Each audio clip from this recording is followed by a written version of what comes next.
आप सबका आज की इस शाम जूम मीटिंग में हम अभिनंदन करते हैं, धन्यवाद देते हैं पिता परमेश्वर का कि आज ये मौका मिला कि हम वचन की सेविकाई कर सकें। इस सभा को शुरू करने से पहले मैं बीना से निवेदन करूँगा कि एक छोटी प्रार्थना से इसको प्रारंभ करूँ। धन्यवाद स्तुति के योग्य पिता परमेश्वर, सारा आदर मान महिमा आपको मिले प्यारे खुदावंदा। प्यारे परमेश्वर, आप अपने शब्दों के द्वारा प्यारे खुदावंदा आपकी महिमा के बर्तनों को तैयार करने का आप सामर्थ्य रखते हैं खुदावंदा। प्रार्थना करते हैं प्यारे परमेश्वर, आपके वचन में इतनी सामर्थ्य है प्यारे परमेश्वर कि यीशु मसीह के समानता के अंदर प्रभु प्राणों को आप रचिए आपके जीवित वचन के द्वारा। आपके जीवित वचन के द्वारा प्यारे परमेश्वर संसार से लगी गंदगी को प्यारे खुदावंदा अवचनों के द्वारा धोइए प्यारे खुदावंदा, ताकि प्यारे परमेश्वर प्राण प्यारे खुदावंदा आत्मा प्राण और शरीर प्रभु जी आपके आने तक निष्कलंक निष्खोट आप ही की सामर्थ के द्वारा पाए जाए प्यारे प्रभु जी। धन्यवाद करते हैं आज के सभा को और प्रभु आज के जीवित वचन को जो आपकी पवित्र सामर्थी आत्मा के द्वारा प्यारे खुदावंदा बातचीत करेंगे प्रभु जी। हम धन्यवाद करते हैं प्रभु, जो वचन सुनते हैं प्यारे खुदावंदा उन्हें प्रकाशन और प्यारे खुदावंदा ज्ञान और बुद्धि और समझ इनायत कीजिए, ताकि प्यारे खुदावंदा गहरी बातों का भेद वो जान सके। और प्यारे खुदावंदा आपके बहुतेरे लोग प्यारे परमेश्वर आपके जीवित वचन को मनन करके आपके अंदर बलवंत और स्थिर पाए जाए। ये छोटी सी दुआ को यीशु के नाम से मांगते हैं, आमीन आमीन आमीन आमीन। चलिए, तो आज की सभा भी हम चाहते हैं कि समय पे शुरू करके इस विषय में बात करें। आज का विषय जो है वो है आप कैसे जीना चाहते हैं, चमत्कार से चमत्कार में या चमत्कार से आशीर्वाद की। निस्संदेह चमत्कार मिरेकल परमेश्वर की ओर से ही होता है, और जब भी कोई मिरेकल होता है, जो भी मिरेकल है, जो चमत्कार है, वो बाइबल के हिसाब से ये है कि परमेश्वर का आपके जीवन में एक परिस्थिति में एक विषय में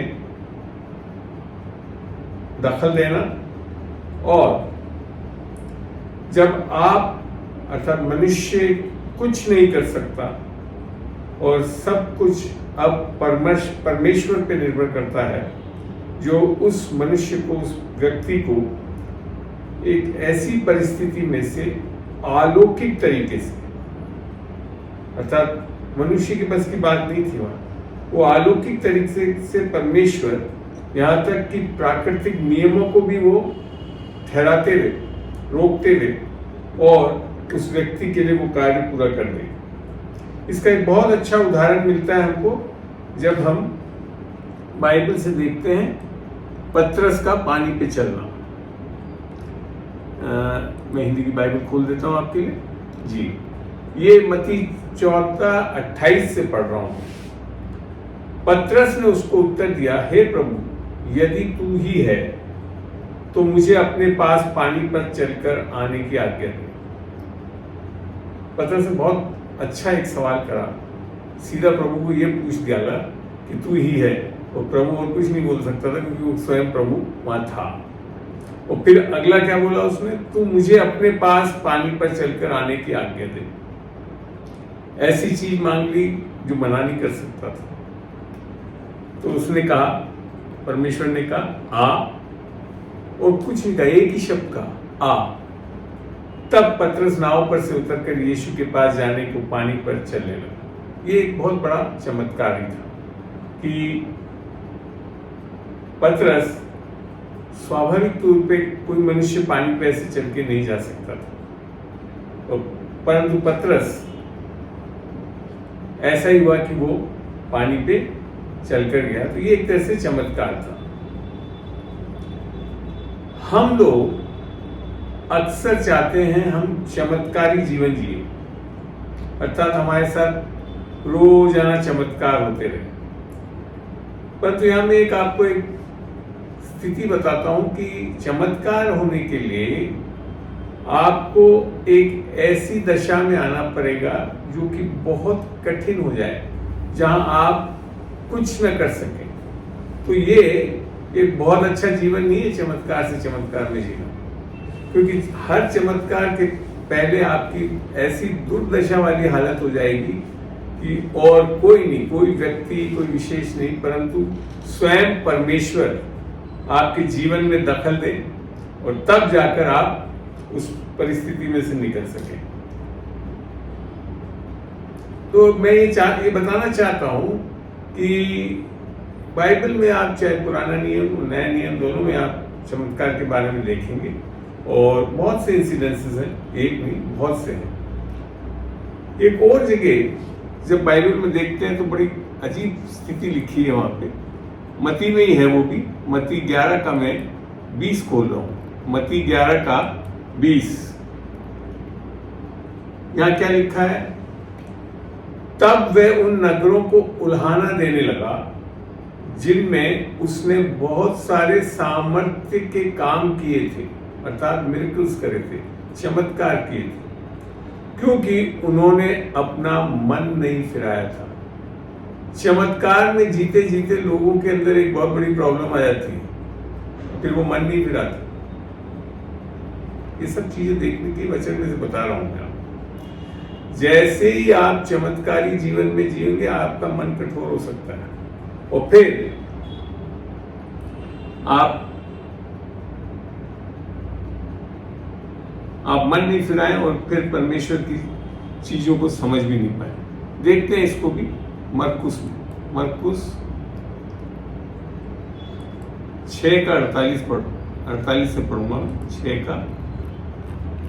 ये यीशु मसीह, ये चेले हैं जब, और जब उसने देखा कि वे खेते खेते घबरा गए, अर्थात परमेश्वर यीशु मसीह ने उनको देखा, क्योंकि हवा उनके विरुद्ध थी, तो रात के चौथे पैर के निकट वे झील पर चलते हुए उनके पास आया।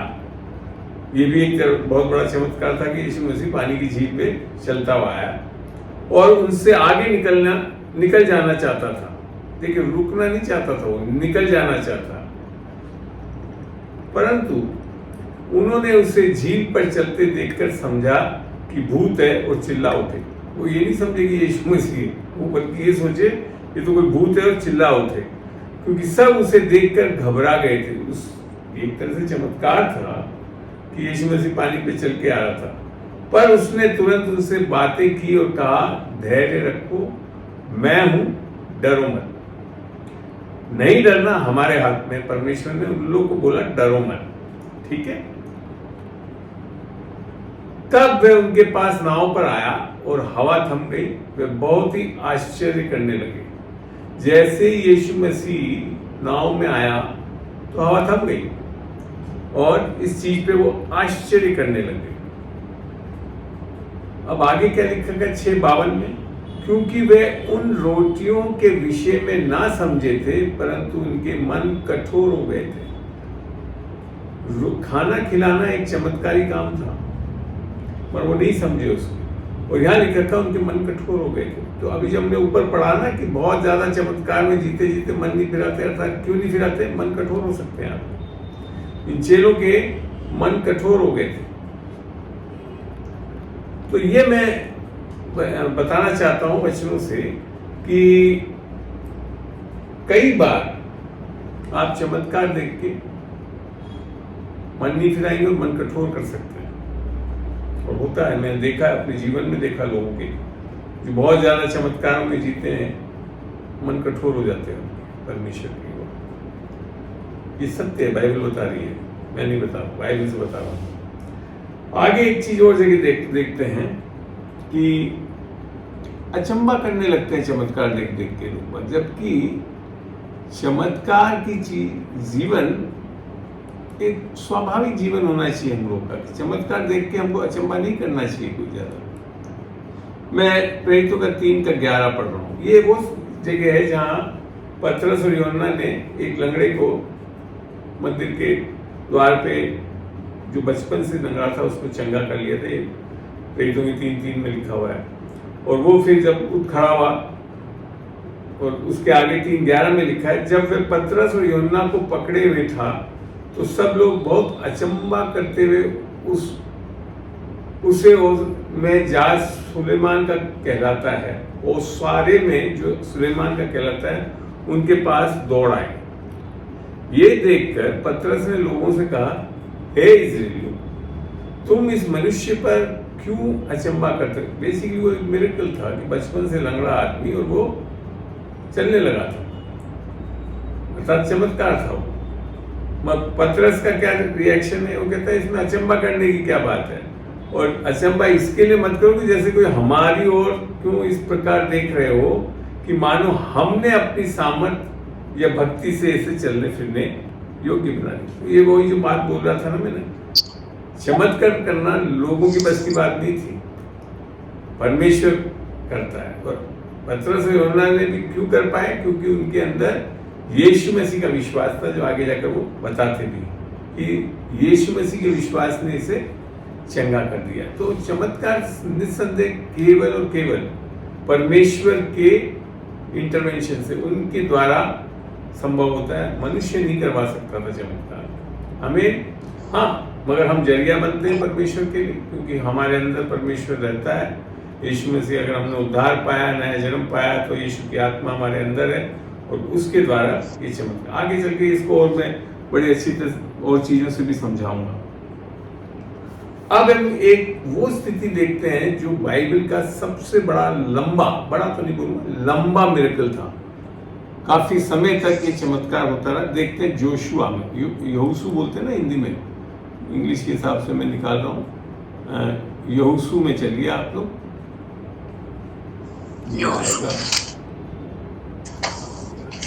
जोशुआ, और इसका 5:12 देखते हैं। ये है मन्ना के बारे में, यहोशू 5:12।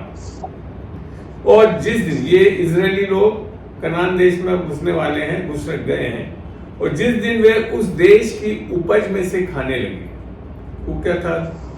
वो बहुत ही भरपूर जगह थी, वहां पे दूध की नदियां और जैसे सब लिखा, वो बड़े बड़े फल और सब थे। तो वहां लिखा कि उपज में से खाने लगे।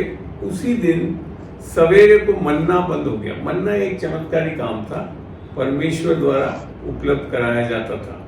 तो वो एक ऐसा, वो बहुत लंबे समय तक वो चलता रहा। इजरायलियों को खाने के रूप में वो रोटियों के रूप में देता था परमेश्वर। उसमें भी कुछ विशेषताएं थी।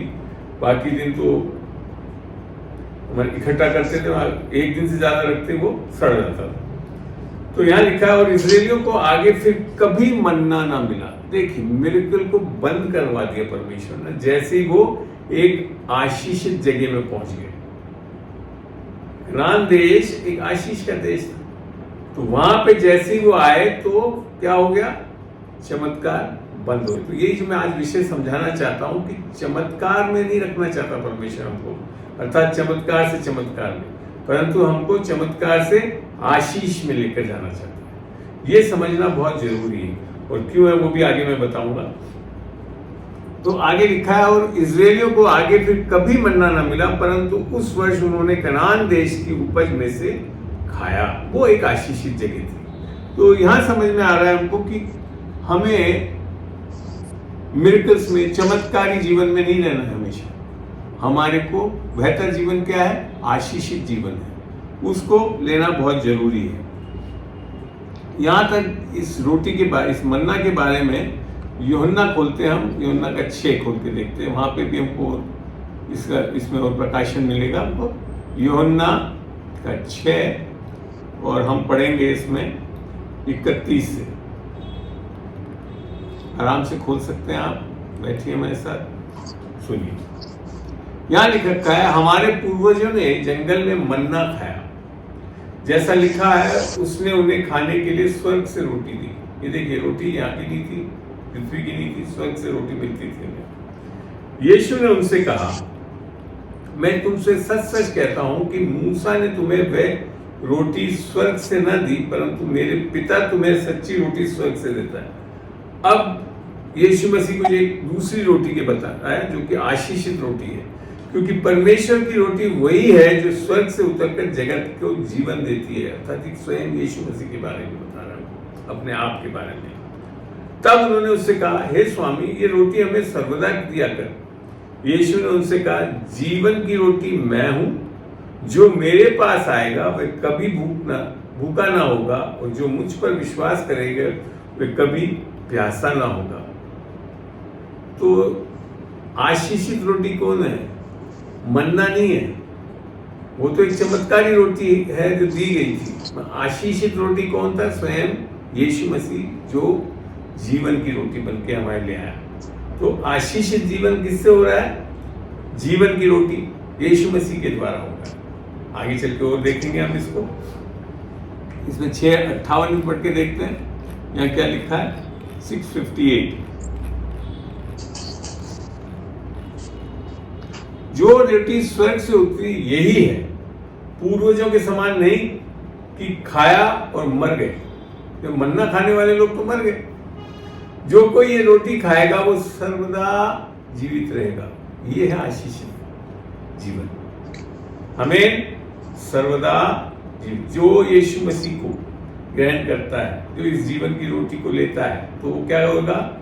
हमेशा के लिए जीवन पाएगा, अर्थात परमेश्वर के साथ रहेगा। चलिए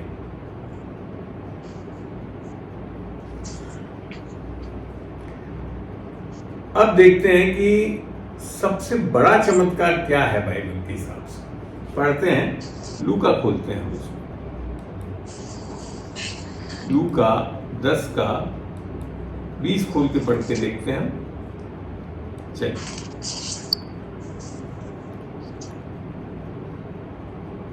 बल्कि इसके पहले ये जो चेले थे, ये काफी काम, चंगाइयां, दुष्ट आत्माएं सब निकाल के आए हुए थे। तो उनको यीशु मसीह क्या कह रहा है? तो भी इससे आनंदित मत हो कि आत्मा तुम्हारे बस में है, अर्थात दुष्ट आत्माएं भी निकाली बस में है। कि बहुत आनंदित होकर आए थे बस, परंतु इससे आनंदित हो कि तुम्हारे नाम स्वर्ग पर लिखे हैं। तो सबसे बड़ा मिरेकल क्या है? चमत्कार क्या है? हमारा यीशु मसीह में आना और उद्धार पाना, और हमारा नाम जीवन की पुस्तक में दर्ज होना। ये सबसे बड़ा चमत्कार है बाइबल का। हमारे बस की बात नहीं थी। केवल और केवल यीशु मसीह के क्रूस पे किए गए कार्य, अर्थात वो देह में आया, एक कुंवारी से जन्मा था, और उसने हमारे पापों को ले लिया अपने ऊपर और उसका दंड सह लिया, और फिर उसके बाद वो मृतकों में से तीसरे दिन जी उठा। और इससे हमारे लिए सबसे बड़ी आशीष का जीवन प्राप्त हो। ठीक है ना? है चमत्कार से ही आशीष में जाते हैं, ये निसंदेह सही है। बिना चमत्कार, अगर बिना उद्धार, बिना हमारा नया जन्म हो, हम आशीषित जीवन में आ ही नहीं सकते। तो दोनों जरूरी है, चमत्कार और आशीषित जीवन।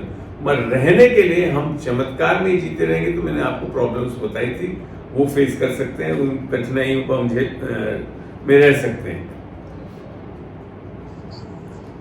तो बेसिक आशीष जीवन क्या है? परमेश्वर की आत्मा को पाना है। देखते हैं इसको इफ्सियों में, इफ्सियों 1:12 और 13 पढ़ के देखते हैं कि हम जिन्होंने पहले से मसीह पर आशा रखी थी उसकी महिमा की स्तुति का कारण हो, और उसी में तुम पर भी, जब तुमने सत्य का वचन सुना जो तुम्हारे उद्धार का सुसमाचार है, और जिस पर तुमने विश्वास किया, प्रतिज्ञा किए हुए पवित्र आत्मा की छाप लगी।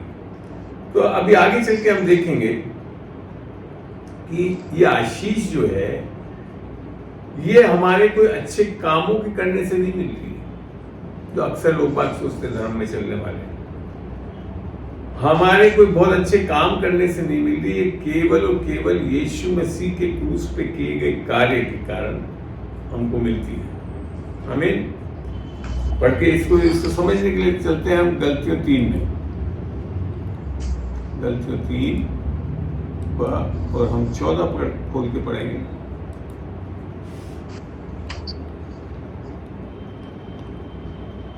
इसको 13 से पढ़ रहा हूं। मसीह ने जो हमारे लिए श्रापित बना, हमें मोल लेकर व्यवस्था के श्राप से छुड़ाया, क्योंकि लिखा है, जो कोई काठ पे लटकाया जाएगा वह श्रापित है।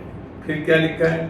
अब ये ऊपर वाले वचन के साथ ये लिखा है, ये इसलिए हुआ, ये ऊपर वाली चीज क्यों हुई? इसलिए हुआ कि अब्राहम की आशीष मसीह यीशु में अन्य जातियों तक पहुंचे। खाली इजरायलियों में लिखा था, अन्य जातियों तक पहुंचे, और हम अर्थात आप, मैं और जितने भी हम लोग अन्य जातियों से हैं, विश्वास के द्वारा, अच्छे कर्मों के द्वारा नहीं लिखा था, विश्वास के द्वारा उस आत्मा को प्राप्त करें जिसकी प्रतिज्ञा हुई थी। तो ये जो आत्मा पाना है, नया जन्म जो हमारा, अर्थात उद्धार हमारा, वो है सबसे बड़ी आशीष। अर्थात हमारा नाम जीवन की पुस्तक में लिखना, वो सबसे बड़ी आशीष है, वो चमत्कार है जिसके कारण हम इस आशीष में, आशीषित जीवन को प्राप्त करते हैं। ठीक है ना? और ये केवल और केवल विश्वास है। तो हमारा जो उद्धार है यीशु मसीह के द्वारा, ये हमारे को सामर्थ्य बनाता है कि हम एक आशीषित जीवन, और खाली आशीषित जीवन नहीं, लोगों के लिए एक चमत्कारी जीवन देने के लिए भी हम सृजे जाते हैं। आमीन। इसको देखते हैं कि जब आप उद्धार पाए हुए होते हैं तो आप लोगों को भी चमत्कारी जीवन जीने के लिए एक जरिया बन जाते हैं। इसको पढ़ के देखते हैं हम मरकुस में। मरकुस 16 खोलिए ऐसा।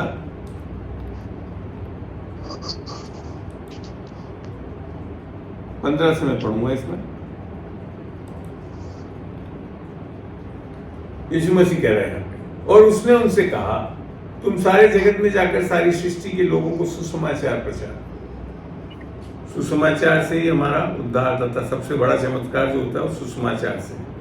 जो विश्वास करे और बपतिस्मा ले उसी का उद्धार होगा, परंतु जो विश्वास ना करेगा वो चुराया जाएगा। आगे लिखा है, और विश्वास करने वालों में ये चिन्ह होंगे कि वे मेरे नाम से दुष्ट आत्माओं को निकालेंगे, नई नई भाषाएं बोलेंगे, सांपों को उठा लेंगे, और यदि वे प्राणनाशक वस्तु भी पी जाएं तो भी उनकी कुछ हानि ना होगी। वे बीमारों पर हाथ रखेंगे और वे चंगे हो जाएंगे। ये एक तरह से सब चिन्ह और चमत्कार है, निस्संदेह वो करना चाहिए, ऐसी बात नहीं है कि नहीं करना चाहिए।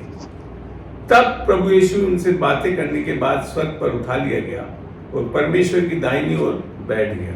अब आगे क्या लिखा है, और उन्होंने निकलकर हर जगह सुसमाचार का प्रचार किया और प्रभु उनके साथ काम करता रहा और उन चिन्हों के द्वारा जो साथ साथ होते थे वचन को दृढ़ करता रहा। चमत्कार जो होना, चिन्ह चमत्कार वो किसके द्वारा होते हैं? यीशु की आत्मा के द्वारा। हम अपना आप नहीं कर सकते, हमारे अंदर यीशु की आत्मा आती है। और जैसे यहाँ पे मरकुस में लिखा है, जब उद्धार पा लिया था तो यीशु हमारे अंदर है और यीशु के द्वारा चमत्कार होता है। और ये चमत्कार भी कि हमारा उद्धार वो भी उसी के द्वारा होता है ना? तो समझ में आ रहा है अब आपको कि चमत्कार और आशीषित जीवन में क्या फर्क है? तो यहाँ लिखा है, तो जो चिन्ह और चमत्कार जो हो रहे थे वो किसके द्वारा हो रहे थे? यीशु मसीह के द्वारा, जो उनके अंदर से काम कर रहा था।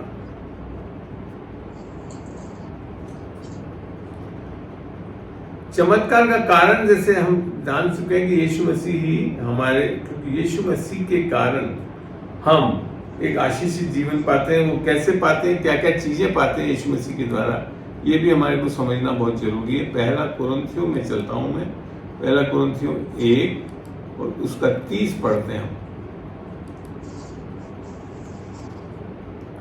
परंतु उसी की ओर से, अर्थात पिता परमेश्वर की ओर से तुम मसीह यीशु में हो, जो परमेश्वर की ओर से हमारे लिए ज्ञान ठहरा, अर्थात धार्मिकता, पवित्रता और छुटकारा। ये सारी चीजें हमारे को दान में मिलती है। इसके द्वारा यीशु मसीह जब हमारे अंदर उद्धारकर्ता के रूप में आता है तो हम क्या, हमारे पास यीशु मसीह की बुद्धि आ जाती है, ज्ञान आ जाता है, धार्मिकता आ जाती है, पवित्रता आ जाती है और छुटकारा आता है।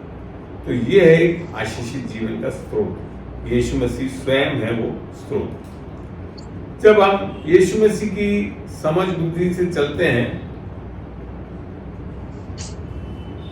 तो वह हमारे को एक ईमानदार, मेहनती और उन्नति वाला व्यक्ति हमको बनाता है और हम बड़ा आसानी से हर क्षेत्र में उन्नति देखते हैं, फलवंता देखते हैं। और ये विशेषकर ऊपर से जो बुद्धि हमारे को जो विजडम मिल रहा है उससे होता है। इसको पढ़ते हैं याकूब 3:17 में। तो आज आपको दोनों चीजें बताते जा रहा हूं साथ साथ कि कैसे हम आशीषित जीवन लेते हैं। याकूब 3:17 में खोल रहा हूं।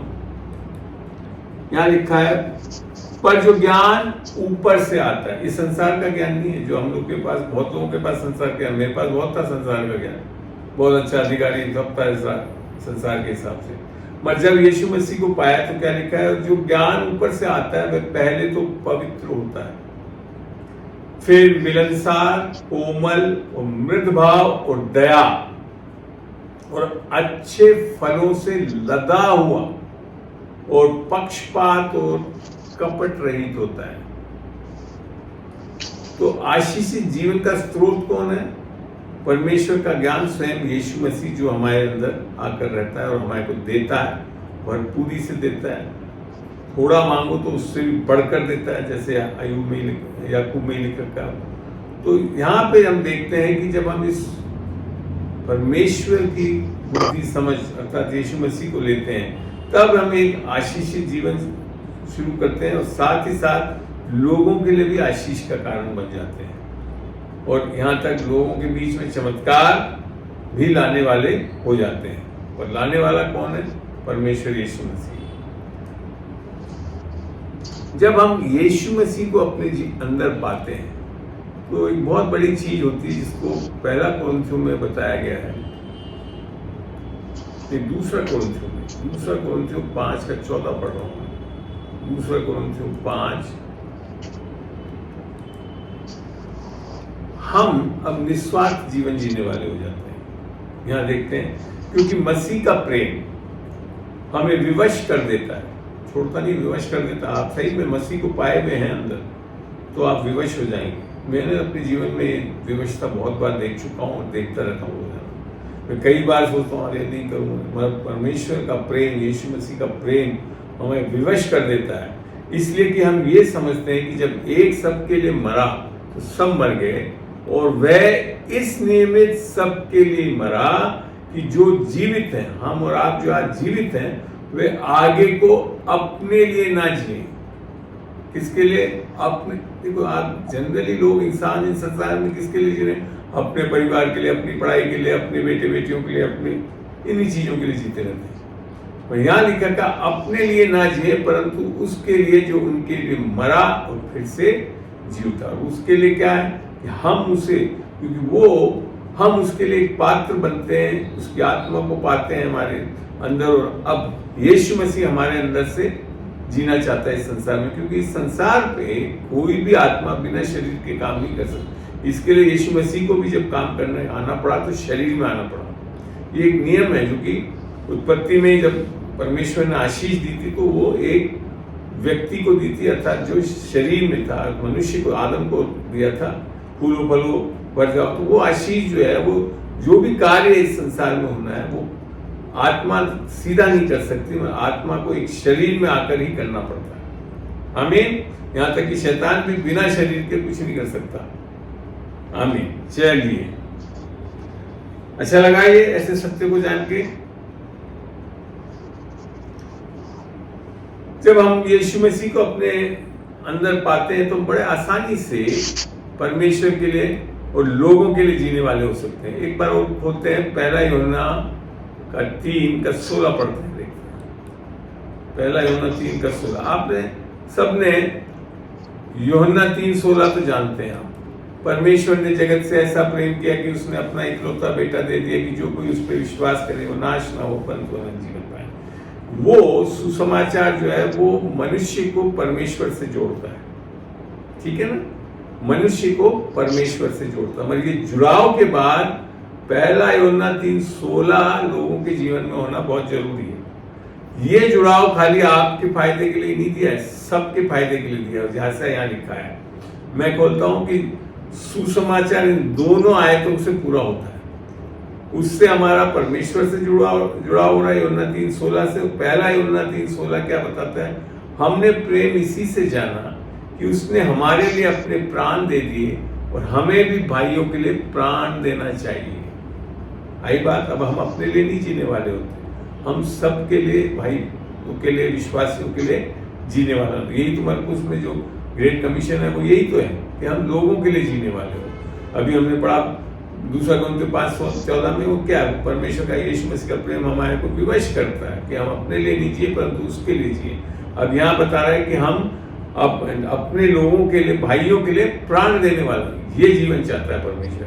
ये है वो आशीषित जीवन जो चमत्कार से शुरू हो रहा है, अर्थात हमारे उद्धार से शुरू होता है। मगर अब हम किसके लिए हो जाते हैं? अपने लिए जीने वाले नहीं, परंतु ये एक आशीषित जीवन है।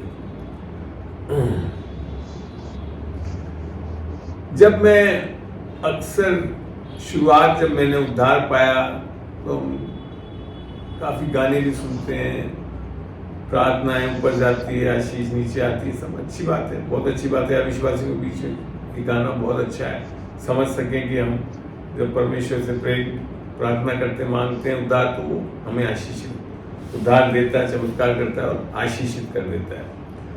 मगर जब हम इफिसियों 1:3 पढ़ते हैं तो मैं आपको बताऊं, बिल्कुल जो कलीसियाओं में जो चल रहा है उससे बिल्कुल विपरीत लगता है। वहां हम अभी आशीषों को लेने में लगे हुए हैं, बाइबल कुछ और बता रही है।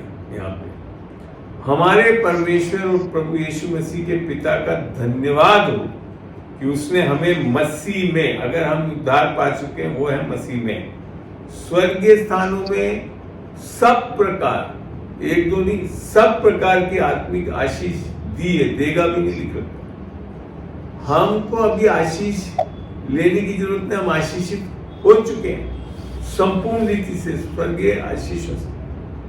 कितनी बड़ी आशीषित जीवन है। इसीलिए मैं बोल रहा हूं ना, चमत्कारी जीवन से आशीषित जीवन बहुत बढ़िया। और ये ऐसी आशीष है जिसके कारण आप लोगों के बीच में परमेश्वर के चमत्कार होते हुए देख सकते हैं। आमीन। तो ये जानना बहुत जरूरी है। एक और जगह से हम पढ़ के देखते हैं, दूसरा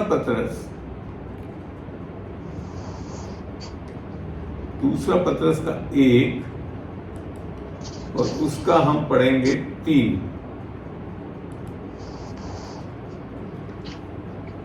यहां लिखा है, क्योंकि इसके ईश्वरीय सामर्थ्य ने सब कुछ जो जीवन और भक्ति से संबंध रखता है, अर्थात हमारे इस संसार में जीने के लिए, और भक्ति अर्थात परमेश्वर की स्पिरिचुअलिटी की बात कर रहा है यहाँ से संबंध रखता है, हमें उसी की पहचान के द्वारा, अर्थात यीशु मसीह की पहचान के द्वारा। क्योंकि हमारा पहचान कब हो रहा है? हम जब उद्धार पा रहे हैं तो हम जान चुके हैं। ये पहचान के द्वारा दिया है, जिसने हमें अपनी ही महिमा और सद्गुण के अनुसार बुलाया। परमेश्वर हमारे को चमत्कार से आशीष में लाकर और सद्गुण और बुलाया है, महिमा के लिए बुलाया है। यह है आशीषित जीवन, परमेश्वर की महिमा लाने वाले हो सके, तब जाकर कोई मतलब निकल रहा है हमारे उद्धार का। आमीन। यही नहीं, जब हम उद्धार पाते हैं तो हम देखते हैं गलतियों 5 में लेकर जा रहा हूं मैं आपको, गलतियों 5 का 22 देखते हैं, 22 और 23 दोनों ही देखेंगे। अब यहां बोल रहा है, देखिए शरीर के तो कार्य बोल रखा है 19 में, जब लिख रखा है वो सब बुरी चीज है, पर आत्मा का फल लिख रखा है, कार्य नहीं है, फल दिया जा रहा है। और ये फलों को नहीं दिया जा रहा, एक ही फल है जिसमें प्रेम, आनंद, शांति, धीरज, दया, भलाई, विश्वास, नम्रता, संयम है। ऐसे कामों के विरुद्ध में कोई व्यवस्था नहीं, इसके लिए कोई व्यवस्था की जरूरत नहीं, क्योंकि फल है हमारे अंदर दिए गए उद्धार पे, आत्मा में आए हुए हैं। सारी स्वर्गीय आशीषें ये है जो हमारे अंदर है, और इसको हम प्रकट कर सकते हैं अपने जीवन में, अपने आसपास लोगों के ऊपर, हमारे लिए भी। ठीक है ना। अब जो दया के कार्य है वो गलतियों में भी बताया हुआ है। और एक जगह और देखते हैं, पहला कुरिन्थियों 6:9 से आगे। यहां ध्यान से पढ़िएगा, मैं समझाऊंगा भी यहाँ पे। क्या तुम नहीं जानते कि अन्यायी लोग परमेश्वर के राज्य के वारिस ना होंगे? धोखा न खाओ, न वैश्यगामी, न मूर्ति पूजक, न परस्तिगामी, न लुच्चे, न पुरुषगामी, न चोर, न लोभी, न पियक्कड़, न गाली देने वाले, न अंधेर करने वाले परमेश्वर के राज्य के वारिस होंगे। ये सब क्या है? दया के कार्य, आत्मा के फल नहीं है। फिर आगे लिखा, और तुम में से कितने ऐसे ही थे, है नहीं, परंतु थे क्यों? क्योंकि अभी हमारे अंदर एक बहुत बड़ा बदलाव आया। परंतु तुम प्रभु यीशु मसीह के नाम से और हमारे परमेश्वर की आत्मा से धोए गए और पवित्र हुए और धर्मी ठहरे। ये है आशीषित जीवन।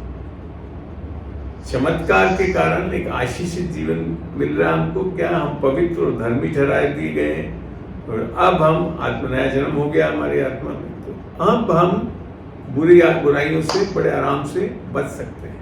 तो ये चाहिए हमारे को निस्संदेह चमत्कार चाहिए, अर्थात उद्धार चाहिए। उद्धार के बाद हम एक आशीषित जगह पोजीशन में आ जाते हैं, और अब हम इस आशीषित जीवन से बहुत खुद के लिए भी और लोगों के लिए भी एक भलाई का कार्य करने वाले हो सकते हैं।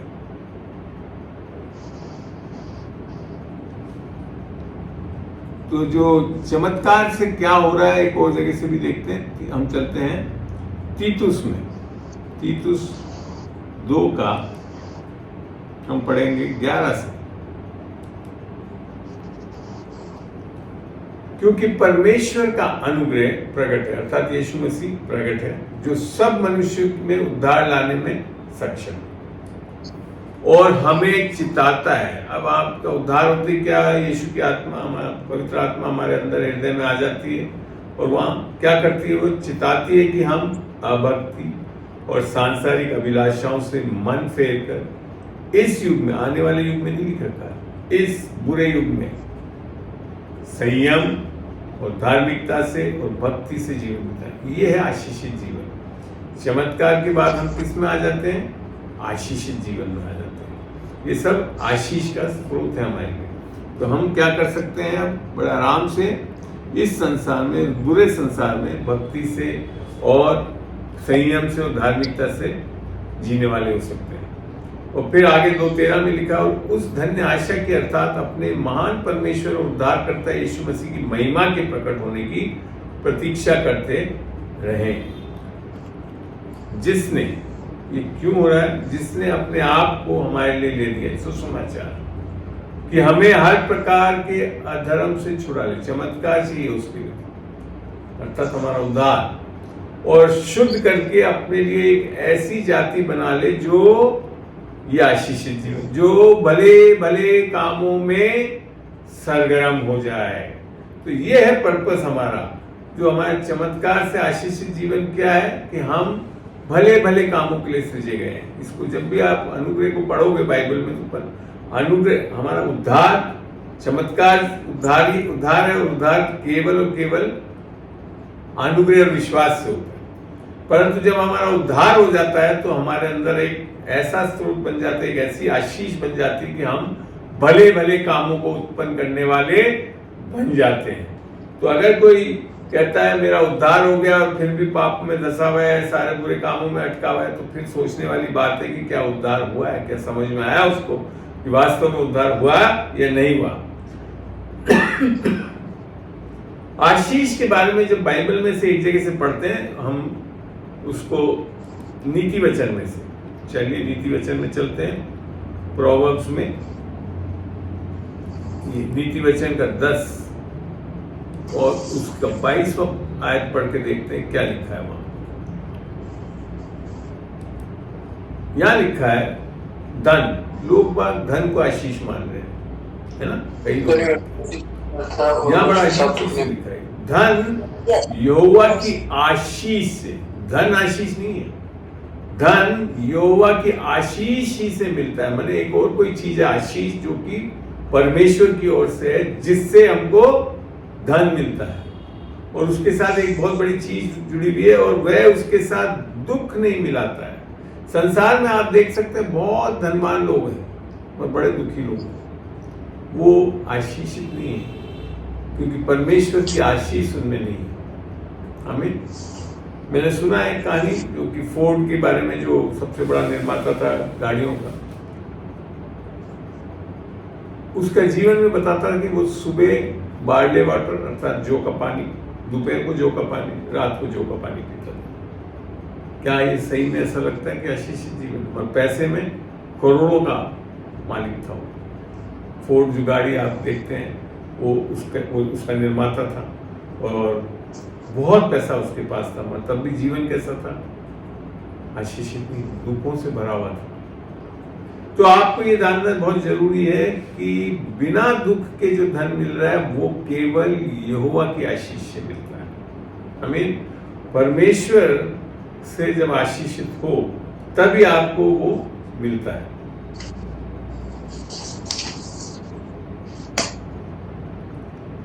धन को बाइबल बहुत आशीष के रूप में नहीं मानती है।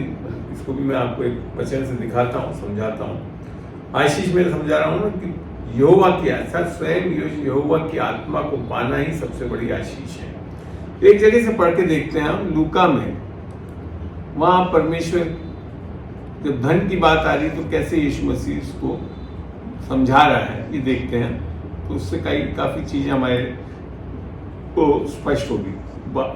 लूका 12 का 15 देखते हैं।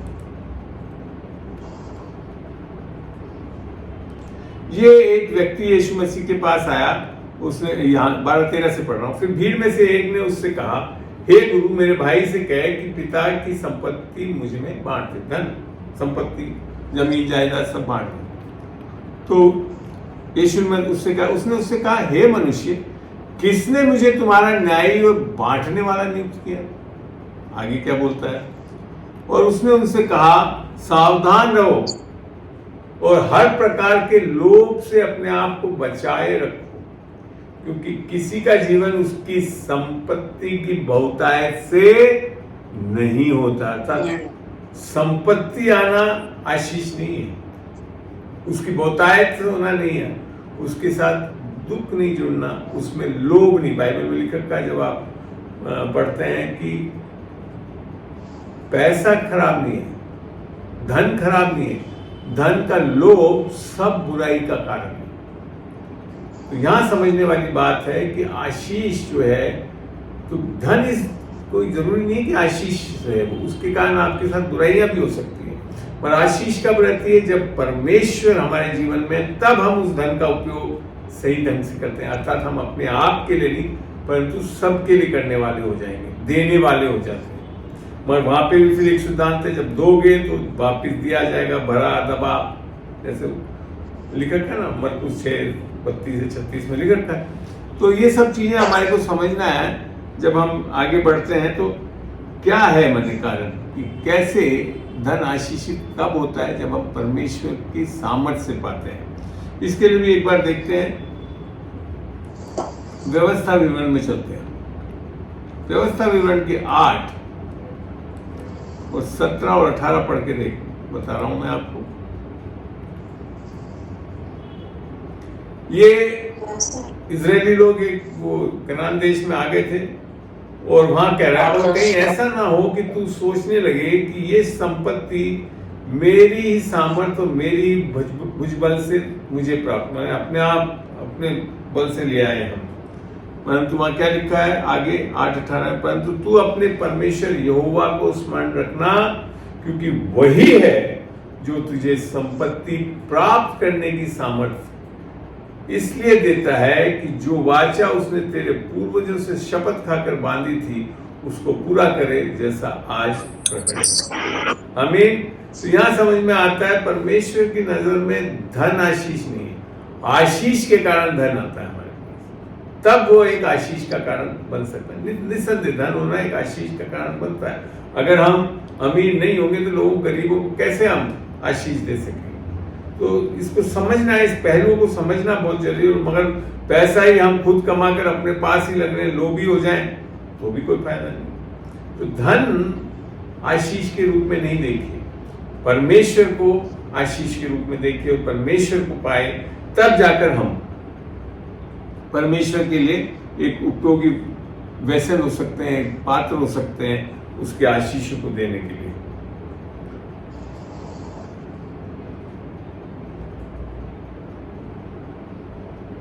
अब देखते हैं हम एक और आयत को।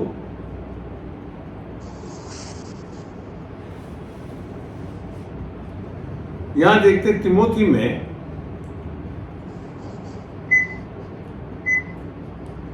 दूसरा तिमोथी खोलते हैं, दूसरा तिमोथी 1 और 9 से पढ़ रहा हूं मैं आगे। यहाँ बहुत चीजें स्पष्ट होंगी, इसको पढ़ेंगे जब हम 9 और 10 पढ़ रहा हूँ। जिसने हमारा उद्धार किया वो तो हमारे लिए एक चमत्कार हो और पवित्र बुलाहट से बुलाया, और ये हमारे कामों के अनुसार नहीं हुआ, अर्थात एक दान था, पर अपनी मंशा और उसे उस अनुग्रह के अनुसार है जो मसीह यीशु में अनादिकाल से हम पर हुआ है।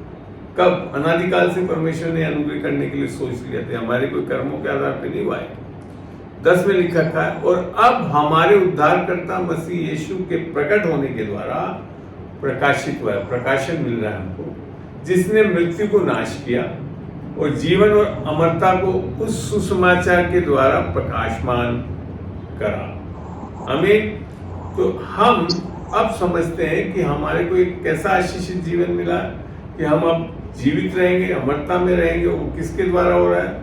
सुसमाचार के द्वारा हो रहा है। आमीन। तो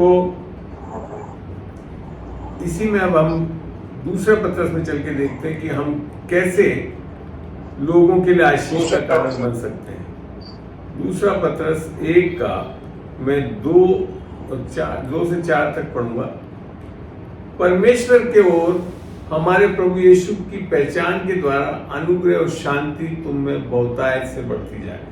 एक तो अनुग्रह से हमारा उद्धार होता है और उसके बाद हमारे अंदर अनुग्रह और शांति बढ़नी भी चाहिए। और बढ़ती कैसी है? जब हम यीशु मसीह और परमेश्वर की पहचान में बाइबल के द्वारा जानते हैं कि हम क्या हैं, यीशु मसीह के द्वारा हमारे को क्या मिला है। फिर आगे लिखा है 1:3 से मैं पढ़ रहा हूँ। यहाँ लिखा है, क्योंकि उसके ईश्वरीय सामर्थ्य से, अर्थात पवित्र आत्मा की सामर्थ्य ने सब कुछ जो जीवन और भक्ति से संबंध रखता है हमें उसी की पहचान के द्वारा दिया है, जिसने हमें अपनी महिमा और सद्गुण के अनुसार बुलाई। पहले भी मैं आपको पढ़ा चुका हूँ। आगे लिखा है, जिनके द्वारा उसने हमें बहुमूल्य और बहुत ही बड़ी प्रतिज्ञाएं दी है, ताकि इनके द्वारा तुम उस सराहट से छूटकर जो संसार में बुरी अभिलाषाओं से होती है, परमेश्वर के स्वभाव के सहभागी हो जाओ। आमीन। कितनी बड़ी आशीष है ये। फिर आगे लिख रखा है, और इसी कारण तुम सब प्रकार का यत्न करके अपने विश्वास पर सद्गुण और सद्गुण पर समझ, और ये सीक्वेंस ऐसे ही चलेगा, और समझ पर संयम और संयम पर धीरज और धीरज पर भक्ति और भक्ति पर भाईचारे की प्रीति और भाईचारे की प्रीति पर प्रेम बढ़ाते जाओ। क्योंकि यदि ये बातें तुम में वर्तमान रहें और बढ़ती जाएं तो तुम्हें हमारे प्रभु यीशु मसीह की पहचान में निकम्मे और निष्फल ना होने देंगे। तो ये एक प्रोसेस है। उद्धार पाया, आशीष पाई, सब चीजें मिल गई। अब हमारे को ये चीजों में बढ़ते जाना है, और उसके लिए हो सकता है यत्न भी करना पड़ जाए कभी, मगर इससे हम सिद्ध करेंगे कि हम निकम्मे नहीं, हमारा उद्धार व्यर्थ नहीं गया, हम एक आशीष के कारण बने। और आगे बड़ा अजीब चीज, क्योंकि जिसमें ये बातें नहीं, अगर ऐसी चीजें नहीं हो रही है, वह अंधा है और धुंधला देखता है और अपने पूर्वकालिक पापों से धुलकर शुद्ध होने को भूल बैठा है। तो हमारा उद्धार के बाद आशीषित जीवन में चलना एक और कोई विकल्प ही नहीं है, तो हमारे को ऐसा ही चलना पड़ेगा। आमीन। चलिए अब एक चीज और देखते हैं हम। यहां तक आपको समझ में आया। और जब आशीष के बारे में आप देखना चाहते हो, ये आशीषित जीवन कैसे हो रहा है, इसको समझने के लिए हमको ईश्वरों के एक अध्याय को पूरा एक तरह से पढ़ना पड़ेगा, तब जाकर हम समझेंगे कि कैसे हम एक आशीषित जीवन में चल रहे हैं। पढ़ते हैं ईस्यु 1:4 से आगे धीरे धीरे पढ़ेंगे अपन एक एक वचन को लेकर, तब समझ में आएगा कि कैसा आशीष हमको दे रहा है। यहां लिख रखा है, 4 से मैं पढ़ रहा हूं, ठीक है। ईस्यु 1:4 से, जैसा उसने हमें जगत की उत्पत्ति से पहले उसमें चुन लिया कि हम उसकी दृष्टि में पवित्र और निर्दोष हो। किसकी दृष्टि में? परमेश्वर की दृष्टि में। यीशु मसीह में जब हम चुन लिए गए, जब हमने यीशु मसीह के द्वारा अपना उद्धार पा लिया, तब हो रहा है। वो प्रेम में उसने अपनी इच्छा के भले अभिप्राय के अनुसार हमें अपने लिए पहले से ठहराया कि यीशु मसीह के द्वारा हम उसके लेपालक पुत्र हो। आमीन।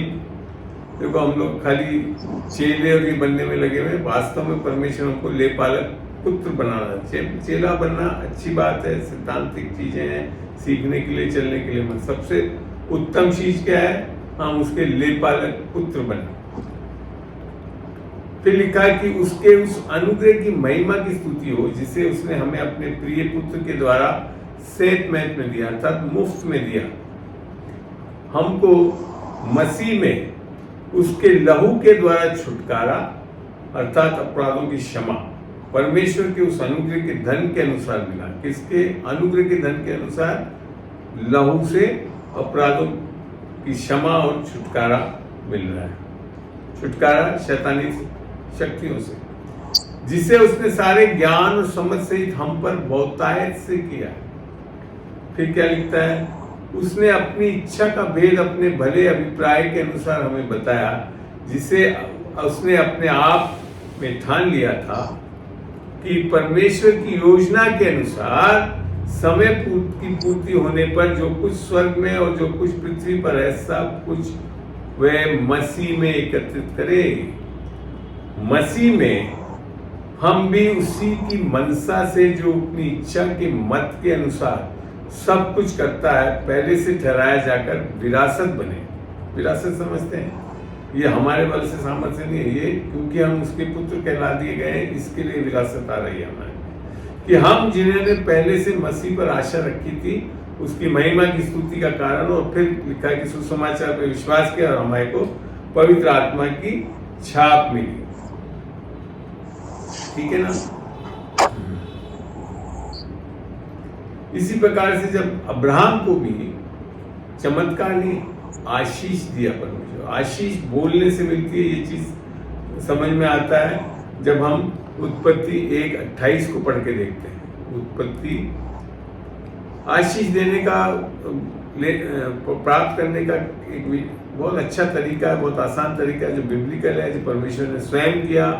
28 को पढ़ते हैं, 1:28 को वहां लिखा है, और परमेश्वर ने उनको आशीष दी और उनसे कहा आशीष दी कैसे? कहकर, फूलो फलो और पृथ्वी में भर जाओ और उसके अपने वश में कर लो और समुद्र की मछलियां दिया। तो आशीष देने का एक बहुत सरल तरीका क्या है? बोलने से। जैसे परमेश्वर ने बोला, हम भी। और आप बाइबल में आप पढ़ेंगे, इसहाक ने प्रार्थना के लिए हाथ रख के दुआ करी और आशीष बोला और वो आशीषित हो गए। इसे बहुत लोगों का लिख रखा है, ठीक है ना? तो ये बहुत आसान तरीका आशीष देने का, कि हम बाइबल में लिख रखा है, curses and blessings do not come from your mouth. शाप और आशीष एक मुंह से, एक स्तोत्र से नहीं निकलना चाहिए, ये हमारे को ध्यान रखना है। तो हम कई बार शाप का भी कारण बनते हैं बोलने से, आशीष का कारण बनते हैं जब सही वचन के अनुसार, प्रतिज्ञाओं के अनुसार हम परमेश्वर के वचन में से लोगों को आशीष दें। जब आई उत्पत्ति में ही 12वीं आयत में, जब अब्राहम के बारे में लिखा है आशीष देने के बारे में, 12 का 2 और 3 पढ़ते हैं। एक से ही पढ़ रहा हूँ, 12 एक से। यहोवा ने अब्राहम से कहा, अपने देश और अपनी जन्मभूमि और अपने पिता के घर को छोड़कर उस देश में चला जा जो मैं तुझे दिखाऊंगा, और मैं तुझसे एक बड़ी जाति बनाऊंगा और तुझे आशीष दूंगा। कौन देने वाला आशीष? सही में इस बाइबल का परमेश्वर ही आशीष देने वाला परमेश्वर है और कोई नहीं। और तेरा नाम महान करूंगा और तू आशीष का मूल होगा। अर्थात आप मूल हो जाते हो आशीष का। जब हम परमेश्वर जब हमारे साथ है, हमारे अंदर है, तो हम मूल स्रोत हो जाते हैं परमेश्वर की आशीष को देने वाला। और फिर आगे लिखा, और जो तुझे आशीर्वाद दे तो उन्हें मैं आशीष दूंगा, और जो तुझे कोसे उसे मैं श्राप दूंगा, और भूमंडल के सारे कुल तेरे द्वारा आशीष पाए। अब्राहम एक बहुत बड़ा आशीष का कारण हो। यहीं तो लिखा, बाद में गलती दिन की अन्य जाति को अब्राहम के द्वारा आशीष मिली। किसकी? की परमेश्वर की आत्मा हम पा सके, वो था आशीष का स्रोत। तो ये चीज़ों को ध्यान से समझना बहुत जरूरी है कि हम कैसे आशीषित करते हैं लोगों को। और इसको जो मैं बताया था ना कि श्राप का कारण तो बोलने से हो सकता है, इसको पढ़ते हैं हम याकूब में, जेम्स याकूब। इन चीज़ों को हमेशा आप नोट करके रखें और जानें और इसको अपने जीवन में इसको ध्यान रख के चलें इसके अनुसार, तब आप एक बहुत बड़ा आशीष का कारण भी हो सकते हैं। याकूब 3 का मैं 9 से पढ़ रहा हूं। यहाँ लिखा था, इसी से हम प्रभु और पिता की स्तुति करते हैं और इसी से मनुष्य को जो परमेश्वर के स्वरूप में उत्पन्न हुए हैं को श्राप दी। जबान के बारे में ऊपर जब बोलना शुरू कर रहा है, जीभ के बारे में बता रहा है, तो उसमें ये लिखा है, इसी से हम प्रभु और पिता को स्तुति करते हैं और इसी से मनुष्य को जो परमेश्वर के स्वरूप में उत्पन्न हुए हैं श्राप देते हैं। एक ही मुंह से स्तुति और श्राप दोनों निकलते हैं। हे मेरे भाइयों, ऐसा नहीं होना चाहिए। तो ये बहुत जरूरी है हमको समझना। क्या सोते के एक ही मुंह से मीठा और खारा जल दोनों निकलते हैं? नहीं निकलते। तो हमारे मुख से वास्तव में आशीष निकलना चाहिए, श्राप नहीं निकलना चाहिए। बाइबल में लिखा है, जीवन जीव पे मृत्यु और जीवन है। जैसा कि आप इसको देखते हैं नीति वचन 18:21 में कि death and life is on your tongue. मृत्यु और जीवन जीभ पर है।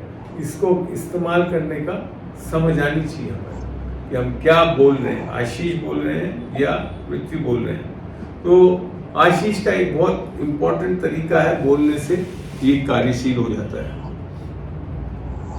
तो यहाँ पे मैं ये समझाना चाहूँगा कि जो चमत्कार है वो है उद्धार हमारा, और उसके कारण हम एक आशीषित जीवन में आ जाते हैं, आशीष से भरे हो जाते हैं, क्योंकि स्वयं परमेश्वर हमारे अंदर है जो आशीष का मूल स्रोत है। और इसके लिए हम अब कैसे हो जाते हैं? एक बहुत ही सामर्थी जीवन, बोल्ड लाइफ, हयाव के साथ जीने वाले हो जाते हैं। कोई डर नहीं रहता हमारे अंदर, क्योंकि बाइबल बताती है कि जो परमेश्वर की आत्मा, रोमियो 8:14 में लिखा है, जो परमेश्वर की आत्मा से चलाए चलते हैं वो परमेश्वर के बेटे बेटी होने का हक पाते हैं। अब क्योंकि आपने कोई दासत्व की आत्मा नहीं पाई है, परंतु लेपालक होने की आत्मा पाई है, जिसके कारण अब आप डरते नहीं हैं। और इस लेपालक की आत्मा को पाने से हम अब बड़े आसानी से परमेश्वर को परमेश्वर नहीं पिता के रूप में जान जाते हैं, अब्बा पिता कह पुकारते हैं। और हमारे अंदर परमेश्वर की आत्मा हमारे आत्मा के साथ गवाही देती है कि हम परमेश्वर के बच्चे हैं, पुत्र और पुत्रियां। ये सबसे बड़ा आशीष है कि हमको हमारा नया जन्म वो चमत्कारी है, उसके बाद हमारा सारा जीवन आशीष से भरा है, क्योंकि स्वयं परमेश्वर जो आशीष का मूल कारण है। तो इसके लिए मैं चाहता हूं कि हमको जो है वो आशीषित जीवन को ढूंढना और समझना और सीखना चाहिए बाइबल में से, ना कि चमत्कार से चमत्कार में। और मैं यही आप लोगों के लिए दुआ करना चाहता हूं कि आप इस सत्य को समझ सकें कि हमारे को चमत्कार में नहीं जीना, क्योंकि चमत्कार खत्म हो जाते हैं, परंतु आशीषित जीवन हमेशा का जीवन हो, अर्थात हमारा उद्धार, अनंत जीवन, परमेश्वर का जीवन जो हमको मिला है। तो मैं आशा करता हूँ आज की इस शिक्षा से आप कुछ समझ पाए होंगे कि कैसा जीवन हमको जीना है। हमारे को चमत्कार से चमत्कार में नहीं जीना, हमको चमत्कार से आशीषित जीवन की ओर जाना है, और लोगों के लिए हम भी एक परमेश्वर स्वयं के लिए भी आशीष का कारण बन सकें और लोगों के लिए भी एक आशीष का कारण बन सकें। तो मैं यहाँ पे इस वार्ता को समाप्त करता हूँ। अगर कोई प्रश्न है आपके तो पूछ सकते हैं, और या मैं आप मेरे को इजाज़त दें, क्योंकि मैं इस सब चीज़ों को रिकॉर्डिंग भी करता हूँ ताकि यूट्यूब पे डाल दूँ।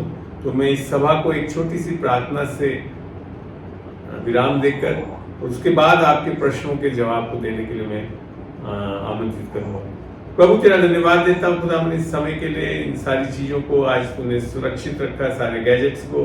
और खुदावन जब हम इसकी रिकॉर्डिंग करके यूट्यूब पे डालते हैं तो ये शिक्षा लोगों के लिए एक आशीष का कारण बने और ये आशीष लोगों में बढ़ती जाए। खुदावन धन्यवाद देता हूँ, तूने लोगों को समय दिया तो कि जुड़ सके खुदावन इसमें और सीख सके, और जो नहीं जुड़ सके उनके लिए भी खुदावन हम जब इसको यूट्यूब पे डालते हैं खुदावन तो इसे सुरक्षित रख, ताकि लोग इससे देखकर, सुनकर, सीख कर आगे आशीषित जीवन, चमत्कार से आशीषित जीवन में जीने वाले हो सके। यीशु के नाम से मैं मांगता हूँ, आमीन आमीन।